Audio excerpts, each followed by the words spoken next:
आज़ादी के पूर्व से ही और आज़ादी के 76 साल बाद भी विश्वकर्मा समाज की स्थिति इस देश में दिन प्रतिदिन और नीचे गिरती जा रही है। इसका सबसे बड़ा उदाहरण ये है कि सरकार के द्वारा, चाहे कोई भी सरकार हो, चाहे भाजपा हो, कांग्रेस हो, जदयू हो, आरजेडी हो, सब ने इस समाज की अनदेखी की है। सब लोगों ने इस समाज का वोट लिया। हमारे पूर्वज भी वोट देते रहे, पिताजी भी वोट दिया, हमने भी वोट दिया और हमारे बच्चे भी वोट दे रहे। उस वोट के बदले विश्वकर्मा समाज को आज तक मिला क्या?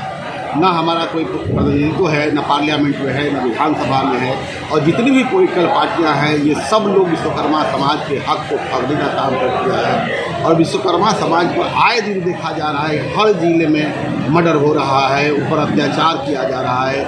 हमारे स्वरोजगार भाइयों की दुकानें लूट ली जा रही है, उनके ऊपर अत्याचार किया जा रहा है। आज मुंगेर की धरती पर देखा जाए, विश्वकर्मा समाज का 36 बंदूक फैक्ट्री है।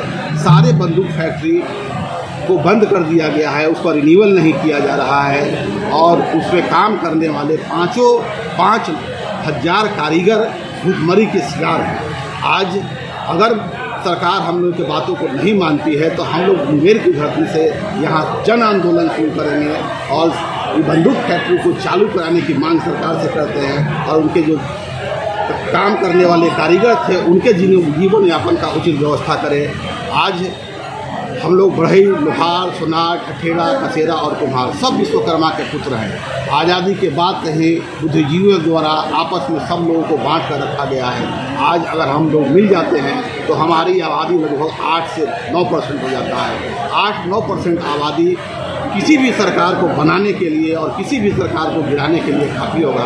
इसलिए हम पूरे बिहार में जनसंपर्क के माध्यम से, जन जागरण के माध्यम से, पूरे हर जिले में जिला सम्मेलन के माध्यम से विश्वकर्मा के 5 पुत्र को जागरूक कर रहे हैं और सबको इकट्ठा करके सरकार और हम लोग अपना पॉलिटिकल पार्टी बना लिए हैं, जिसकी घोषणा गांधी मैदान की रैली में करेंगे। अभी हम लोग जिला सम्मेलन कर रहे हैं, उसके बाद मिलर स्कूल में हम लोग राज्य स्तरीय सम्मेलन करेंगे और गांधी मैदान की रैली ही विश्वकर्मा समाज का भविष्य तय करेगी।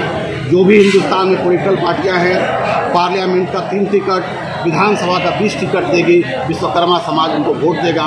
वरना विश्वकर्मा समाज अपने समाज के लोगों के द्वारा पार्लियामेंट के हर पार्लियामेंट सीट पर और विधानसभा के हर विधानसभा सीट पर अपने समाज का, अपने पार्टी का उम्मीदवार खड़ा करने का काम किया जाएगा और जो भी पॉलिटिकल पार्टी जीतने वाली होगी उसको हम लोग हराने का काम करेंगे। हाल में प्रधानमंत्री ने घोषणा किया विश्वकर्मा योजना को लेकर, विश्वकर्मा समाज के लिए, ये हमारे समझ से एक लॉलीपॉप योजना है। इस योजना का कोई आधारभूत संरचना दिखाई नहीं पड़ रहा है। अगर इनको करना ही था तो 5 साल पहले करते। आज जो योजना का शुरुआत किया गया, आप क्या चाह रहे हैं कि विश्वकर्मा समाज के जो लोग हैं जातीय काम में ही बंद के रह जाए? उनको करना ही चाहिए था तो ITI में और दूसरे संस्थानों में उनके लिए शिक्षा की व्यवस्था। हमारे समाज को सबसे ज़्यादा शिक्षा की आवश्यकता है। अगर हमारा समाज शिक्षित हो जाएगा तो लोन लेके क्या करेंगे? आज कह रहे हैं कि 5% पर लोन देंगे, वो भी लोन 5-5 साल 3-3 साल दौड़ते रह जाएंगे, लोन नहीं मिलेगा। इतना कड़ा नियम कानून है जिसमें लोन मिलना संभव नहीं है। और उस योजना का लाभ हमारे समाज को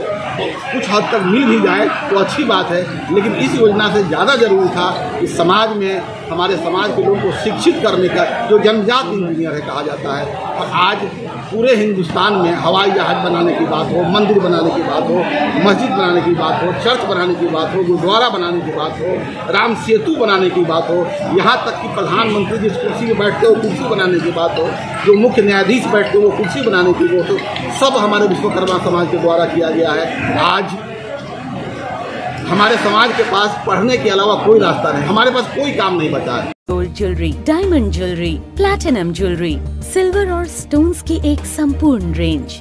जगमोहन लाल शिवरतन लाल ज्वेलर्स, पटना सिटी चौक, पटना।